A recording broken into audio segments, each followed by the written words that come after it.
Ọ̀pọ̀lọpọ̀ àwọn èèyàn ni wọ́n ń pè mí lórí ọ̀rọ̀ kábíyèsí tuntun alágọ̀ ti àgọ́ ọjà. Wọ́n ń béèrè wípé ṣé lóòótọ́ ni pé àwọn gbọ́ wípé kábíyèsí alágọ̀ ti àgọ́ ọjà wípé wọ́n kọ ìwé sí àjọ DSS wípé àwọn kan nílùú Ọ̀yọ́ pé wọ́n ń dúnkookò máwọn.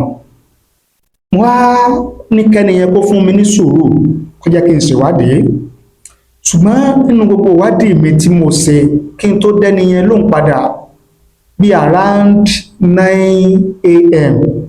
àná lẹ́ni yẹn pè mí, kí n tó dẹ́ni yẹn lóhùn padà ó ń lọ bí 4 p.m. ìrọ̀lẹ́ àná. Ṣùgbọ́n nínú ìwádìí mi ò rí tó jọ mọ́ ìròyìn yẹn pàápàá, tó túmọ̀ sí pé ìròyìn òfégè ni.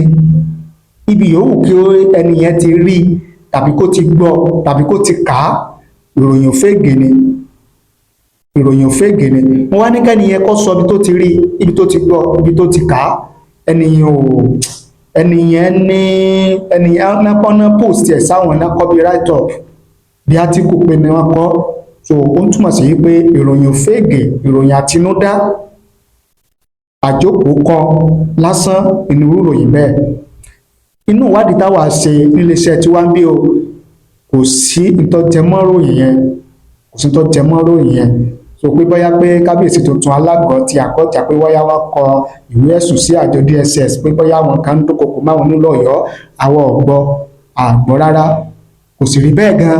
Tó bá rí bẹ́ẹ̀ ni gbogbo iṣẹ́ ìwádìí tí mo ṣe fún bí ọ̀pọ̀lọpọ̀ wákàtí ó yẹ ká rí di òdòdó.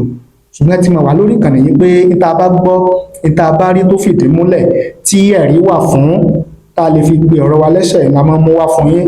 Torí pé tá a bá ń sọ nípa iṣẹ́ ìgbóhùnsáfẹ́fẹ́, ó yé wa akẹ́kọ̀ọ́ rẹ̀ ọ̀tọ̀ ní àwògbọ́, ọ̀tọ̀ ní mo gbọ́ mo yà, ọ̀tọ̀ ní pé àwọn tí social media tí ó sọ di agbóhùnsáfẹ́fẹ́.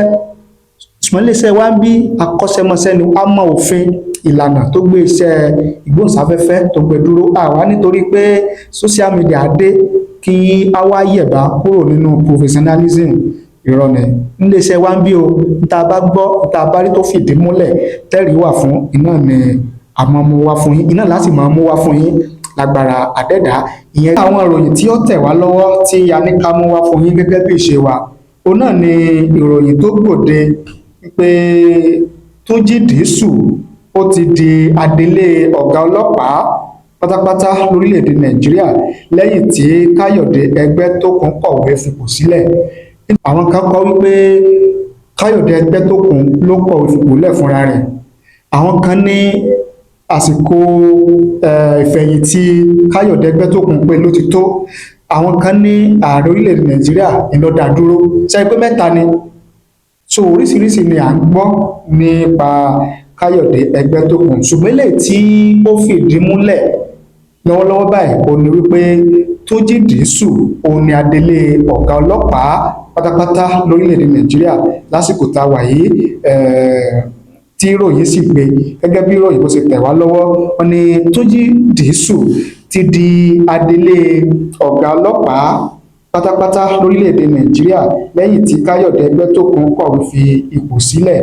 Wọ́n ní ìrọ̀lẹ́ ọjọ́ ìṣẹ́gun ọjọ́ 24 oṣù kejì yìí ni olùdámọ̀ràn ààrẹ Bọ́lá Ahmed Tinubu lórí ètò ìròyìn Báyọ̀ Ọ̀nànúgà ó fi ìdí ọ̀rọ̀ náà múlẹ̀ nínú àtẹ̀jáde tó fi síta. Ọ̀nànúgà ṣàlàyé pé Tinubu yan Dìísù gẹ́gẹ́ bí adelé ọ̀gá ọlọ́pàá lórílẹ̀‐èdè Nàìjíríà lẹ́yìn tí Ẹgbẹ́tókun kọ̀wé fipò sílẹ̀. Ìgbésẹ̀ tó ní òun gbé nítorí ẹbí òun. Ìyẹn túmọ̀ sí wípé gẹ́gẹ́ bí ìròyìn lè ṣe tẹ̀ wá lọ́wọ́ láti iléeṣẹ́ ìròyìn BBC, tí wọ́n jẹ́ ká mọ̀ ní wípé fúnra Ẹgbẹ́tókun ni ó kọ̀wé fipò sílẹ̀. Kì í ṣe wípé bóyá ààrẹ Bọ́lá Ahmed Tinubu ló dá dúró, kì í sì ṣe wípé bóyá àsìkò ìfẹ̀yìntì rẹ̀ ló tó. Wọ́n ní òun gangan ló mọ̀ọ́mọ̀ kọ̀wé fipò sílẹ̀ pé ó tó gẹ́ pé òun ò ṣe mọ́, láyé pé látàrí pé láti jẹ́ pé kí òun mójútó àwọn ẹbí òun. Ààrẹ Bọ́lá Tinubu tẹ́wọ́ gba ìgbésẹ̀ Ẹgbẹ́tókun láti kọ̀wé fipò sílẹ̀ lẹ́yìn tó sọ pé nítorí ẹbí òun ló fi ṣe bẹ́ẹ̀. Dísù ti wà ní ipò igbákejì ọ̀gá ọlọ́pàá Nàìjíríà fún bí ìgbà kan ṣáájú tẹ́lẹ̀ kí ó tó dé ipò ọ̀gá àgbà ọlọ́pàá pátápátá lórílẹ̀‐èdè Nàìjíríà. Ọ̀nànúgà sọ nínú àtẹ̀jáde tó fi síta pé Tinubu dúpẹ́ lọ́wọ́ Ẹgbẹ́tókun fún iṣẹ́ ribiribi tó ṣe àti ìfọkànsìn rẹ̀ lásìkò tó fi wà lẹ́nu iṣẹ́ ọba àti lásìkò tó jẹ́ ọ̀gá ọlọ́pàá lórílẹ̀‐èdè Nàìjíríà.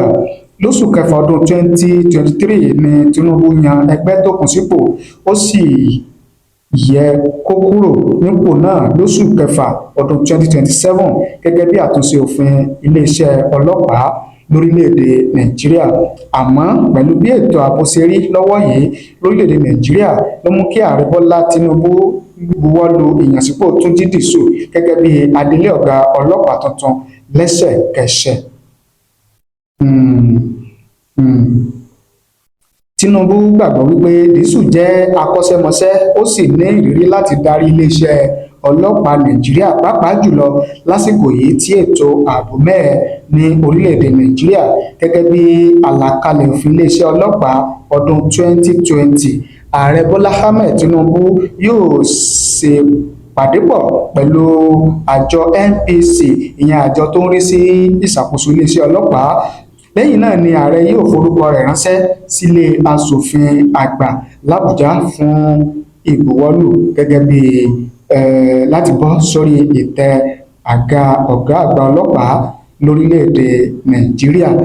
Ìyẹn nípa ìròyìn tí ó tẹ̀ wá lọ́wọ́ nípa iléeṣẹ́ ọlọ́pàá bí Ẹgbẹ́tókun bó ṣe kọ̀wé fipò sílẹ̀ pé òun ṣe mọ́ ó tó gẹ́, tí ààrẹ orílẹ̀‐èdè Nàìjíríà Aṣíwájú Bọ́lá Ahmed Tinubu tí wọ́n sì kéde orúkọ Túnjí Dìsù gẹ́gẹ́ bí adelé ọ̀gá ọlọ́pàá lórílẹ̀‐èdè Nàìjíríà látàrí pé ètò ààbò orílẹ̀‐èdè Nàìjíríà kì í ṣe nǹkan tí a lè fi falẹ̀ torí pé ó nílò ẹni tí yóò mójútó iléeṣẹ́ ọlọ́pàá dáadáa láti jẹ́ pé kí ètò ààbò orílẹ̀‐èdè Nàìjíríà kó tún lè bá túbọ̀ mú yányán sí i.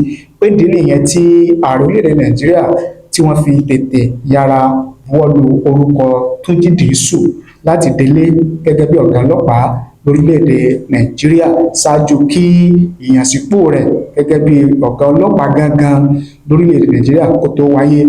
Ìyẹn ní abala tibẹ̀ yẹn àwọn èèyàn wá fi messages wọ́n fi ṣọwọ́ sí wa, wọ́n fi ọ̀rọ̀ àti òye tí wọ́n fi ṣọwọ́ sí wa lórí ìgbésẹ̀ yẹn, wọ́n fi èrò àti òye tí wọ́n ṣọwọ́ sí wa. Mrs. Serifat Ibrahim wọ́n ní Yorùbá sọ pé iṣu atẹnumọ́ràn kì í jóná. Nígbà tí Sowore ò dákẹ́ ẹnu lórí ọ̀rọ̀ Ẹgbẹ́tókun, ṣe rí i pé ó jagun ẹnu ó sì ṣẹ́gun. Ṣe wá rí i pé ayé nígbà bẹ́ẹ̀ nìkan bá lò ní ẹlòmíràn ni yóò sì lọ́la. Ọládèjì Joseph wọ́n ní congratulations sir to Túnjí Dìsù. Michael Ìdòwú wọ́n ní inú Sowore máa dùn báyìí torí pé tó ń fẹ́ gan náà ló padà ṣẹlẹ̀. Olúgbénlá Àkàndé wọ́n ní ẹ̀mí Ọlọ́run á darapọ̀ mọ́ yín o, àmín, ẹ tètè bá ní mójútó ètò ààbò orílẹ̀‐èdè Nàìjíríà. Àtàndá Adétòkunbọ̀ wọ́n ní bí ọmọ ẹni bá ṣeun ẹ jẹ́ kí á kí fún àwọn ipò tí ó ṣe pàtàkì tí ọmọ Odùduwà ń wà báyìí. Ẹ jọ̀wọ́ Tinubu ń sa ipá tirẹ̀ kí ọmọ Yorùbá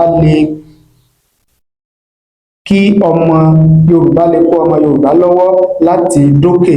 Ẹ ran àwọn ọ̀dọ́ lọ́wọ́ láti fi àwọn ipò tí ẹ wà yìí gbé wọn sókè. Ọlọ́run yóò ràn yín lọ́wọ́ o. Lẹ́yìn náà ààrẹ Tinubu bá wa yanjú owó ìjọba ìbílẹ̀ tí ó ń dá wàhálà sílẹ̀ nítorí owó tí Adeleke fẹ́ san fún àwọn tó ti fi gbogbo ọjọ́ ayé wọn sin ìjọba. A gbọ́ pé àwọn lọ́balọ́ba gba owó oṣù wọ́n sẹnu múrẹ́ bí ìgbà tí wọn ò gba nǹkan kan. Àwọn tí wọ́n ti wá fi irun dúdú ṣiṣẹ́ tó yẹ kán máa fi irun funfun gbádùn, ìyẹn àwọn àgbààgbà tí wọ́n ti rìtáyà lẹ́nu iṣẹ́ ni wọn ò rí owó wọn gbà. Ẹ bá ní wá nǹkan ṣe sí o. Gẹ́gẹ́ bí ọ̀rọ̀ Àtàndá Adétòkunbọ̀ ó nìyẹn. Ọmọlẹ́yẹ Ẹkúndayọ̀ Moses wọ́n ní ẹ kú oríire o ọ̀gá Dìísù, I believe you will check and curb the excesses in the police force. Ọlọ́run á fún wọn ṣe o. Wàsíù Ọjàsọ́pẹ́ Balógun wọ́n ní a dúpẹ́ lọ́wọ́ bàbá wa Tinubu lórí ohun tí mo rí yìí, Ọlọ́run á bá wa lọ́rẹ̀ mi bàbá Tinubu, torí pé mo ṣẹ̀ṣẹ̀ rí pé bàbá Tinubu ní èrò gidi fún àwa ìran Yorùbá ni. Inú mi dùn fún Mr. Túnjí Dìísù yìí o, ṣùgbọ́n ìmọ̀ràn mi fún ọ̀gá ọlọ́pàá yìí gẹ́gẹ́ bí ọmọ Yorùbá ni pé kí wọ́n fi iṣẹ́ wọn rán ìran ọmọ Yorùbá, kí wọ́n fi iṣẹ́ wọn ran ọmọ Yorùbá lọ́wọ́ gẹ́gẹ́ bí aṣíwájú Tinubu ṣe ran àwọn náà lọ́wọ́. Yóò dára fún wọn o, àmín. Gbádégẹṣin Waheed Adéníyì àwọn ní let there be positive change in the police force. Yẹmí White Famodun wọ́n ní Tinubu sanwó o, á dára fún ọmọ Olódòdẹ. I don't know Mr. Túnjí Dìísù. I am not in any way connected with him. All I know is that Tinubu sanwó.